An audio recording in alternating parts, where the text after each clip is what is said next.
Alors que la confusion régnait beaucoup en Israël. Les prophètes de Baal étaient en train de gagner les gens, étaient en train de détourner les gens de la voie de Dieu. Et le prophète Élie va dire, non, je dois vous lancer un défi. Il va appeler tout le monde, même les rois étaient dans cette histoire. Il va dire, moi Élie, je sais que je sers le vrai Dieu. Et eux, ils servent les faux dieux, ils servent les faux dieux. Mais parce que ils sont en train de corrompre le peuple, moi je veux qu'on passe par un test. Et le test en question, c'était quoi mon frère? Il fallait passer par l'autel. Le prophète Élie va dire ceci. Nous allons bâtir un hôtel. Moi, je suis seul de mon côté. Mais eux, ils sont à 450. 450 personnes, moi, je suis seul. Ce qu'on va faire, eux, ils doivent bâtir leur hôtel. Mais dans cet hôtel, tout ce que je veux, parce que mes frères et sœurs, nous avons dit, un hôtel est constitué généralement de 4 éléments. L'endroit où l'on doit donner quelque chose à Dieu, la chose que l'on doit donner à Dieu, le feu et le bois. Pourquoi l'endroit? Parce que l'endroit là, c'est là où on doit poser généralement et ils utilisaient l'agneau, les animaux. Tu ramènes l'agneau, tu mets sur une table. La table là, elle est considérée comme l'autel et l'agneau est considéré comme les sacrifices. Et la troisième chose, c'était quoi? Il faudrait du bois. Et la quatrième chose, c'est le feu. Pourquoi le feu? Parce qu'on doit mettre du feu sur les bois pour que les bois là brûlent l'animal qu'on veut offrir à Dieu. C'est comme ça qu'on faisait avec l'autel dans l'ancien temps. Mais, regardez mes frères et sœurs, Élie va dire au prophète de Baal, parce que vous vous dites vous servez le vrai Dieu. Mais moi, je sais que c'est moi qui sers le vrai Dieu. Nous allons passer par un test. Vous, les 450. Vous, les 500, les 450. Vous, les 450. Vous, les 450, de votre côté, bâtissez l'autel. Et, ce que je vous demande, sur les 4 éléments qui constituent l'autel, je vous permets de garder l'endroit, ça veut dire la table. Je vous permets de garder l'animal, ça veut dire les sacrifices. Je vous permets aussi de garder les bois. Mais seulement le 4e élément, le feu, ne l'utilisez pas. Et moi aussi de mon côté, je dois faire la même chose. J'aurai l'endroit où je vais mettre la chose que je vais offrir à mon Dieu. J'aurai les sacrifices, ça veut dire l'animal. J'aurai aussi les bois. Mais le feu, je n'en aurai pas. Mais maintenant, parce que vous vous dites, vous servez le Dieu vrai. Votre Dieu, c'est lui qui est vrai. Mais moi, je dis le vôtre, il est faux, c'est le mien qui est vrai. Nous allons passer par un test, une démonstration de force. Vous allez invoquer votre Dieu. Le Dieu qui va répondre par le feu. Ça veut dire, parce que l'autel, il est déjà là. L'animal, il est sur l'autel. Les bois sont là, sous la table.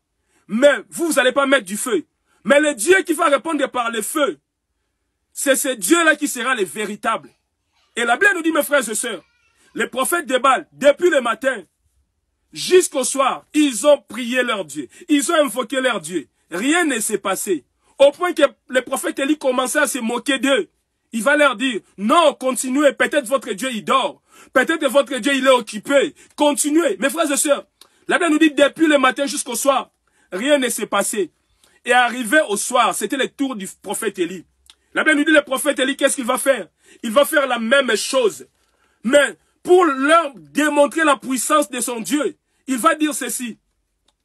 Non seulement, je vais juste avoir l'autel, l'animal et les bois, mais moi je vais mettre encore de l'eau.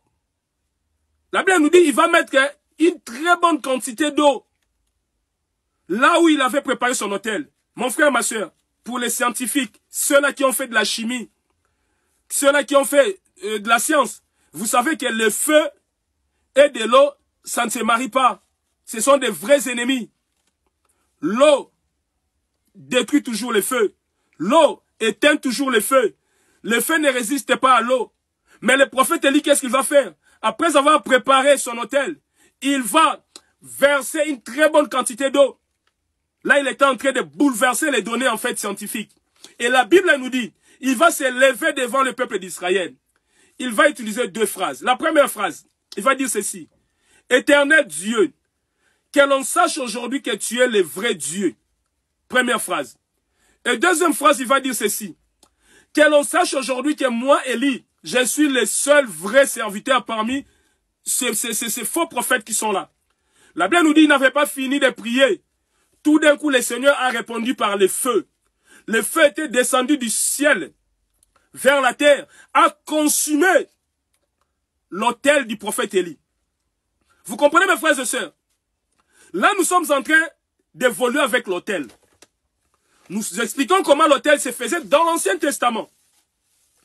Et mes frères et sœurs, aujourd'hui, mes frères et sœurs, nous devons savoir que si les enfants de Dieu, nous l'avons vu avec les prophètes Élie, érigent des autels, c'est que les satanistes aussi érigent des autels. Nous l'avons vu avec les prophètes de Baal. Et aussi avaient érigé des autels. Ils invoquaient leur Dieu. Or, pour chaque autel, nous avons dit, généralement, il y a 4 éléments. Le lieu où l'on doit donner quelque chose à Dieu, la chose que l'on doit donner à Dieu, les bois et les feux. Mais tout ça, mes frères et sœurs, c'est prophétique, tous ces éléments-là. Et mes frères et sœurs, beaucoup de gens aujourd'hui aussi sont des sacrifices que le monde des ténèbres, que les satanistes, que les sorciers, que les magiciens, que les marabouts, que les gens du monde des ténèbres donnent à leur Dieu afin de détruire vos vies. Peut-être là où tu es, ta vie ne marche pas. Peut-être là où tu es, tout est bloqué. Tu es marié depuis des mois et des mois, depuis des années et des années. Tu n'arrives pas à concevoir. À chaque fois que tu tombes enceinte, il y a toujours de l'avortement. Il y a de la fausse couche. Soit tu mets des enfants de mort-nés. Tout ça, mes frères et sœurs, parce que tu as déjà été sacrifié sur un autel. Et sur cet autel, sur un autel, mes frères et sœurs, on prononce toujours des paroles. Et peut-être pour ta vie, on avait déclaré, tu n'enfanteras pas, tu ne te marieras pas,